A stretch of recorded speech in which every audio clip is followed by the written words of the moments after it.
सभी शिक्षक साथियों को नमस्कार। राज्य शिक्षा केंद्र भोपाल द्वारा दिनांक 11 सितंबर 2020 को टीचिंग प्लान संबंधित महत्वपूर्ण आदेश जारी किया गया है। आइए यह आदेश क्या है समझने का प्रयास करते हैं। विषय शिक्षा की गुणवत्ता में सुधार के उद्देश्य से लर्निंग आउटकम्स आधारित टीचर हैंडबुक पर शिक्षण योजना टीचिंग प्लान का निर्माण एवं प्रस्तुतिकरण। शिक्षक टीचिंग प्लान का निर्माण करें और उसका प्रस्तुतिकरण करें, इससे संबंधित यह आदेश है। अवगत होंगे कि वर्ष 2017-18 में प्रदेश के शासकीय विद्यालयों में चरणबद्ध क्रम में एनसीईआरटी की पाठ्य पुस्तकें प्रचलित हैं। 2017-18 से एनसीईआरटी पाठ्यक्रम प्रचलित हैं। एनसीईआरटी पुस्तकों का शिक्षण में प्रभावी तरीके से उपयोग करने हेतु यह आवश्यक है कि उक्त पुस्तकों का स्वरूप, कंपोजिंग एवं पाठों के रचनात्मक दृष्टिकोण, कंस्ट्रक्टिव अप्रोच एवं विषय वस्तु के प्रवाह, डिज़ाइन एंड फ्लो से शिक्षक साथी परिचित होंगे। एनसीईआरटी पाठ्यपुस्तक की आंतरिक संरचना के प्रमुख बिंदु इस प्रकार हैं। क्या है आंतरिक संरचना के प्रमुख बिंदु, आइए देखते हैं। पाठ्यपुस्तक में प्रारंभ में ही 2 शब्द शिक्षकों एवं अभिभावकों से शीर्षक अंतर्गत संदेश दिया गया है, जिसमें पाठ्यपुस्तकों को शिक्षक द्वारा अध्यापन कार्य में उपयोग के तरीके एवं अपेक्षाएं स्पष्ट की गई हैं। एनसीईआरटी की पुस्तकों में दिया होता है। माध्यमिक कक्षाओं की कुछ पुस्तकों में विद्यार्थियों के लिए संदेश अंतर्गत अध्ययन की यात्रा में पहेली और बूझो पात्र का उल्लेख है, जिनको प्रश्न पूछना बहुत पसंद है। उक्त पात्रों का उपयोग कक्षा शिक्षण में किया जाना चाहिए। पहेली पूछने के लिए कर सकते हैं। पाठ्यपुस्तक में सीखने के प्रतिफल लर्निंग आउटकम्स भी परिभाषित किए गए हैं। पाठ में छोटे छोटे बॉक्स में रोचक प्रश्न तथ्य भी दिए गए हैं।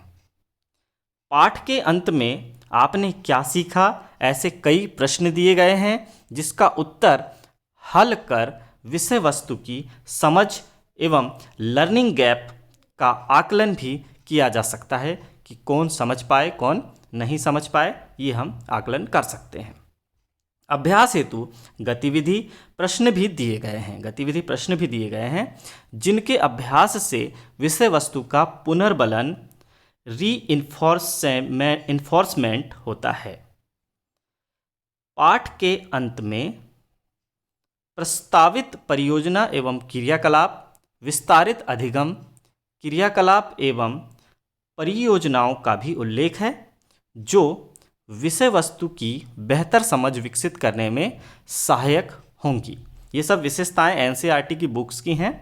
भ्रमण अध्ययन का एक उदाहरण शीर्षक अंतर्गत उल्लेखित गतिविधि को आसपास की खोज से जोड़कर सीखने की समझ की प्रक्रिया को पुष्ट किया जा सकता है। इसी प्रकार पृथक पृथक कक्षाओं के विभिन्न विषयों के पाठ प्रस्तुतिकरण एवं अवयवों को कक्षा शिक्षण में अभिन्न हिस्सा मानकर ही पूरा पाठ किया जाए। आगे है कक्षा 1 से 10 तक गणित की पाठ्य पुस्तकों में पुस्तक के अंत में परिशिष्ट के रूप में गणित की वैकल्पिक विधियां भी दी गई हैं, जिनके उपयोग से गणित को अधिक रोचक बनाया जा सकता है, जिससे बच्चों में गणित के प्रति रुचि जागृत होगी। ये सब एनसीईआरटी पुस्तकों की विशेषताएं हैं। क्षेत्रीय शिक्षा संस्थान भोपाल द्वारा वर्ष 2019-20 में शीर्षक training needs of elementary teachers of aspirational districts of Madhya Pradesh in language and mathematics में किए गए शोध में भी यह तथ्य स्पष्ट हुआ है कि एनसीईआरटी पुस्तकों को कक्षा शिक्षण में अधिक प्रभावी ढंग से उपयोग करने की आवश्यकता है। हम शिक्षक साथी सभी अच्छे प्रभावी ढंग से उनका उपयोग करें, यह आवश्यकता है। साथ ही हिंदी में भाषा की पेडागॉजी एवं गणित में विषय वस्तु एवं पेडागॉजी में अतिरिक्त ध्यान देने की आवश्यकता है। अतः कक्षा शिक्षण को प्रभावी बनाने एवं लर्निंग आउटकम्स की कक्षा अनुरूप प्राप्ति हेतु निम्नानुसार निर्देश दिए जाते हैं। अब आते हैं हम कि इस आदेश में हमारे लिए क्या निर्देश हैं। लर्निंग आउटकम्स आधारित टीचर हैंडबुक में उल्लेखित सीखने के मुख्य घटकों के आधार पर आदर्श पाठ योजना निर्मित की जाए। इस ए पॉइंट को विशेष रूप से ध्यान रखेंगे कि आदर्श पाठ योजना निर्मित की जाए।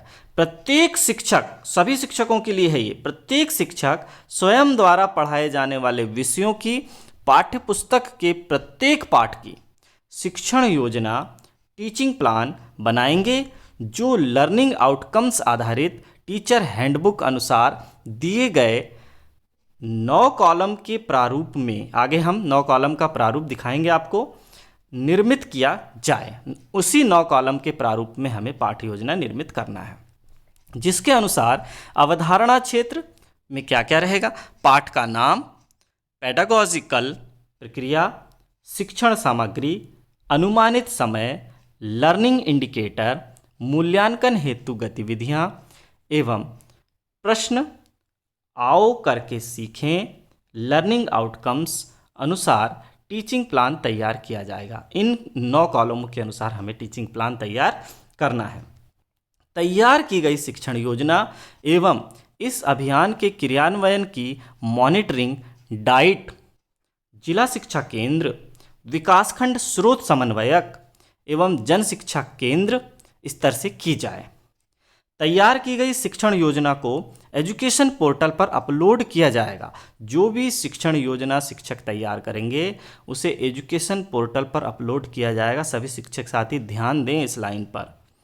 पोर्टल पर सालावार एवं शिक्षकवार अपलोड की जा रही शिक्षण योजना का विवरण उपलब्ध होगा। जो भी हम शिक्षण योजना अपलोड करेंगे उसका विवरण होगा कि किस टीचर ने अपलोड किया, किस जन शिक्षा केंद्र से, यह सब वहाँ पर सालावार, शिक्षकवार, कितने एक साल से कितने शिक्षकों ने अपलोड किया, वह भी विवरण वहाँ उपलब्ध होगा।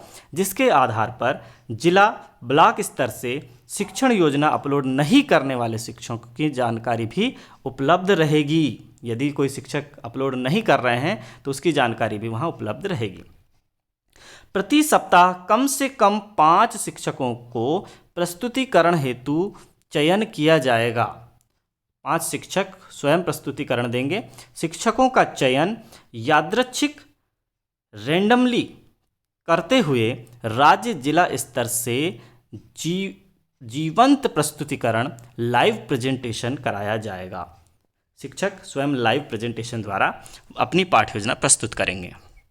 वर्तमान में साला में शिक्षकों की संख्या आधारित सालावार शिक्षण योजना में विषय की प्राथमिकता निम्नानुसार रखी जाए। कैसे? यदि साला में उपलब्ध शिक्षक 1 हैं तो वे गणित विषय की पाठ्य योजना तैयार करेंगे। 2 शिक्षक हैं तो प्राथमिक माध्यमिक स्तर में पहला शिक्षक गणित की पाठ्य योजना तैयार करेंगे और दूसरे शिक्षक हिंदी की पाठ्य योजना तैयार करेंगे।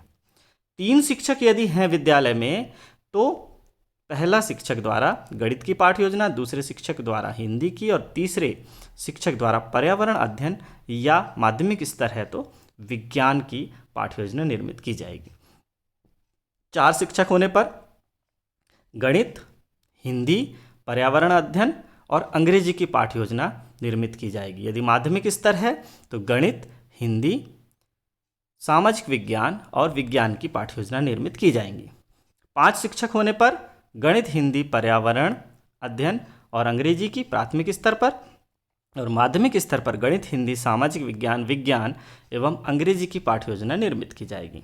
6 शिक्षक होने पर गणित, हिंदी और पर्यावरण अध्ययन, अंग्रेजी, बाल सभा और गणित की पाठ्य योजना निर्मित करेंगे प्राथमिक स्तर पर और माध्यमिक स्तर पर होगी गणित, हिंदी, सामाजिक विज्ञान, विज्ञान, अंग्रेजी, अन्य भाषा, बाल सभा और गणित की पाठ्य योजना पुनः निर्मित होगी। 6 से अधिक शिक्षक होने पर इस परिस्थिति में समस्त शिक्षक अपने विषयवार पाठ्य योजना तैयार करेंगे। अन्य विवरण क्या है? प्रथम भाषा हिंदी, अंग्रेजी, उर्दू, मराठी का लेसन प्लान तैयार किया जाएगा। प्रथम भाषा यहाँ लिखा है, इसका मतलब यह है कि आपकी जो भी प्रथम भाषा है उसका लेसन प्लान तैयार किया जाएगा। द्वितीय भाषा के रूप में अंग्रेजी, सामान्य हिंदी का लेसन प्लान तैयार किया जाएगा और तृतीय भाषा के रूप में संस्कृत या उर्दू का लेसन प्लान तैयार किया जाएगा। आगे हम देखते हैं, प्रत्येक शिक्षक को शिक्षण योजना के प्रस्तुतिकरण के लिए तैयार रहना अपेक्षित है। उक्त अभियान में CAC, BAC को भी अपने विषय स्नातक स्तर के आधार पर, जिस विषय में स्नातक हैं वे, उनके आधार पर ही शिक्षण योजना निर्मित करना अनिवार्य होगा, जिसका प्रस्तुतिकरण राज्य स्तरीय, जिला स्तरीय शैक्षिक संवाद में किया जाएगा। आदर्श शिक्षण योजना निर्मित करने वाले शिक्षकों CAC, BAC को पुरस्कृत किया जाएगा।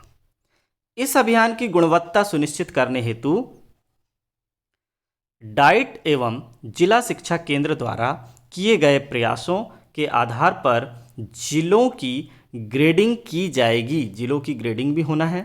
अभियान अंतर्गत शिक्षण योजना तैयार करने हेतु दिनांक 25 सितंबर 2020 एवं पोर्टल पर अपलोड करने हेतु अंतिम समय सीमा 30 सितंबर 2020 निर्धारित की गई है। 30 सितंबर 2020 के पहले सभी पाठ्य योजनाएं अपलोड हो ही जानी चाहिए।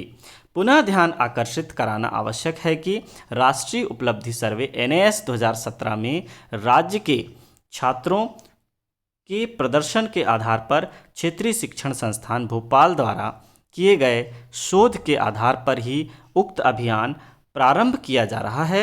अपेक्षा है कि समस्त शिक्षकगण सकारात्मक प्रतिस्पर्धा की भावना से उनके द्वारा पढ़ाए जाने वाले विषयों की शिक्षण योजना तैयार करें। इस अभियान की सतत समीक्षा जिला शिक्षा एवं प्रशिक्षण संस्थान यानी डाइट एवं जिला परियोजना समन्वयक, जिला शिक्षा केंद्र के स्तर से की जाए। अभियान के क्रियान्वयन में यदि किसी भी स्तर से उदासीनता परिलक्षित होती है तो संबंधित के विरुद्ध कठोर कार्यवाही की जाएगी। उदाहरण के रूप में गणित विषय हेतु टीचर हैंडबुक अनुसार 9 कॉलम के प्रारूप हमें प्रस्तुत किए गए हैं। तो सबसे पहले हम 9 कॉलम ये देख लें कि क्या क्या हमें तैयार करना है हमारी पाठ्य योजना में, शिक्षण योजना में, टीचिंग प्लान में। विषय शिक्षा की गुणवत्ता में सुधार के उद्देश्य से लर्निंग आउटकम्स आधारित टीचर हैंडबुक पर शिक्षण योजना, टीचिंग प्लान का निर्माण एवं प्रस्तुतिकरण। तो शिक्षक CAC, BAC हेतु शिक्षण योजना अपलोड करने के लिए इतने कॉलम वहाँ पर खुलेंगे। अवधारणा का क्षेत्र, पहला कॉलम खुलेगा अवधारणा का क्षेत्र। दूसरा कॉलम है पाठ का नाम और क्रमांक।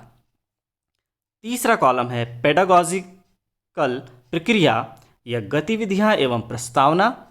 चौथा कॉलम है सुझावात्मक सहायक शिक्षण सामग्री या TLM। अनुमानित समय कालखंड, कितने कालखंड में कितने समय में आप उस कार्य को पूर्ण करेंगे। लर्निंग इंडिकेटर, मूल्यांकन हेतु गतिविधियां एवं प्रश्न। आओ करके सीखें घर में, खेल खेल में, और लर्निंग आउटकम्स। इन 9 कॉलमों पर हमें अपना प्रस्तुतिकरण प्रस्तुत करना है शिक्षण योजना का। तो आइए हम एक उदाहरण देखते हैं जो कि इसी आदेश में दिया गया है। टीचर्स हैंडबुक कक्षा 6 से 8 से संबंधित है। देखते हैं अवधारणा क्षेत्र के अंतर्गत हम क्या लिखेंगे। जैसे कि आया है कि 5 अंकों तक की संख्याओं में अंकों को देखकर छोटी बड़ी संख्या का अनुमान लगाना। 5 अंकों तक की संख्या, तो 5 अंकों तक की संख्याओं में छोटी बड़ी संख्या का अवलोकन बच्चे को करना सिखाना है। 8 अंकों तक की संख्याओं को पहचानना सिखाना है। बड़ी संख्याओं में विभिन्न गणितीय संक्रियाओं का उपयोग कर इबारती प्रश्नों को हल करना भी हमें उन्हें सिखाना है। कोष्टकों तथा अन्य संकेतों जैसे बराबर, छोटा है, बड़ा है के महत्व को समझना सिखाना है। तो पाठ 1 अपनी संख्याओं की जानकारी। इन पूरी अवधारणाओं को इस पाठ 1 में दिखाया गया है, अपनी संख्याओं की जानकारी। पेडागॉजिकल प्रक्रिया या गतिविधि एवं प्रस्तावना क्या है इसमें। इस अवधारणा को विकसित करने से पहले व्यवहारिक जीवन में बड़ी संख्याओं के उपयोग की कहाँ आवश्यकता होती है, इस पर बच्चों से खुलकर बातचीत करें। ऐसी विभिन्न परिस्थितियों के बारे में पूछें जिनमें संख्याओं का उपयोग होता है। शिक्षार्थियों को जोड़ें, समूह व्यक्तिगत तौर पर अवसर उपलब्ध कराते हुए निम्नांकित हेतु प्रोत्साहित करें। किन कार्यों के लिए प्रोत्साहित करेंगे? 8 अंकों तक की संख्याओं वाली स्थितियों से सामना करता है। 8 अंकों तक की संख्याओं वाली स्थितियों से सामना करता है, जैसे किसी संपत्ति का मूल्य, कि कोई बहुत बड़ी संपत्ति है, उसका मूल्य लगभग कितना होगा, विभिन्न शहरों की कुल आबादी, शहरों की आबादी, तो वो भी बच्चा 8 अंकों तक की संख्याएं पढ़ सकता है।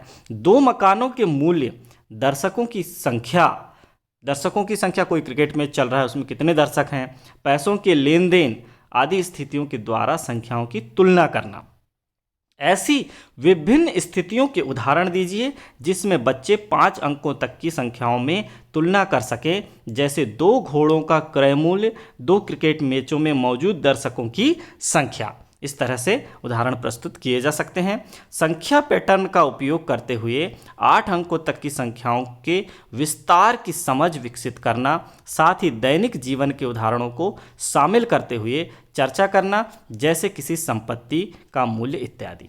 इस तरह से पेडागॉजिकल प्रक्रिया हमें तैयार करना है। सुझावात्मक सहायक शिक्षण सामग्री यहाँ पर दी गई है। संख्या कार्ड, संख्या पैटर्न चार्ट, हम संख्या कार्ड का इस्तेमाल कर सकते हैं या संख्या पैटर्न चार्ट का हम इस्तेमाल कर सकते हैं, जैसा कि यहाँ दिखाया गया है। अनुमानित कालखंड, इस पाठ को पढ़ाने के लिए 90 मिनट के 8 कालखंड अनुमानित किए गए हैं। लर्निंग इंडिकेटर, अपने आसपास उन स्थितियों को जानते हैं जहां बड़ी संख्याओं का उपयोग होता है। हमें यह पता करना है कि परिवेश में लेन देन की समस्याएं जहां बड़ी संख्याओं का उपयोग होता है को हल कर पाता है। लेन देन की प्रक्रिया में गणितीय संक्रियाओं का उपयोग कर पाता है। आगे मूल्यांकन हेतु गतिविधियां एवं प्रश्न। हम क्या गतिविधियां कर सकते हैं? दिए गए संख्या कार्डों का आरोही क्रम में जमाइए। बढ़ते क्रम में हम संख्या कार्डों को जमाने के लिए बोल सकते हैं, घटते क्रम में संख्या कार्डों को जमाने के लिए बोल सकते हैं। एक चुनाव में सफल प्रत्याशी, जीतने वाले प्रत्याशी को 5,77,500 मत प्राप्त किए, जबकि उसके निकटतम प्रतिद्वंदी ने 3,48,700 मत प्राप्त किए। सफल प्रत्याशी ने चुनाव में कितने मतों से जीता? जो जीता उसने कितने ज़्यादा मत लिए, ये बच्चे को हम प्रश्न दे सकते हैं। कोष्टकों का उपयोग करते हुए निम्नलिखित में से प्रत्येक के लिए व्यंजक लिखिए। 9 और 2 का योग हम कोष्टक में करवा देंगे और उसमें 4 का गुणा। पहले 9 और 2 का योग बच्चा करेगा कोष्टक के आधार पर और फिर उसमें 4 का गुणा। 18 और 6 के अंतर, 18 और 6 का पहले अंतर और फिर उसमें 4 से भाग। अंकों 4, 5, 6, 7, 8 और 9 का प्रयोग करके 8 अंकों की कोई 3 संख्याएं बनाइए। पढ़ने में सरलता के लिए अल्प विराम का उपयोग कीजिए। अल्प विराम का उपयोग करना है। पहले इकाई दहाई सैकड़ा के बाद अल्प विराम, फिर 2 अंकों के बाद अल्प विराम लगाते जाएंगे और संख्या समझ में बच्चे को आसानी से आ पाएगी। आओ करके सीखें घर में, खेल खेल में। अपने गांव में जमीन प्लाट की कीमत के बारे में प्रत्येक छात्र से पूछें कि क्या रेट चल रहे हैं। न्यूज़पेपर में दी गई बड़ी संख्याओं को छांटकर तथा लिखकर लाएं। छात्रों को गृह कार्य के रूप में उनके गांव की जनसंख्या के बारे में चर्चा करें कि आपके गांव की जनसंख्या कितनी है, आप संभावित लिखकर लाएं। बड़ी संख्याओं पर आधारित उपयुक्त संक्रिया जोड़, घटाना, गुणा व भाग का उपयोग कर समस्याओं का हल करते हैं। इस प्रकार हमें अपने टीचिंग प्लान तैयार करना है और समय पर एजुकेशन पोर्टल पर अपलोड भी करना है। धन्यवाद।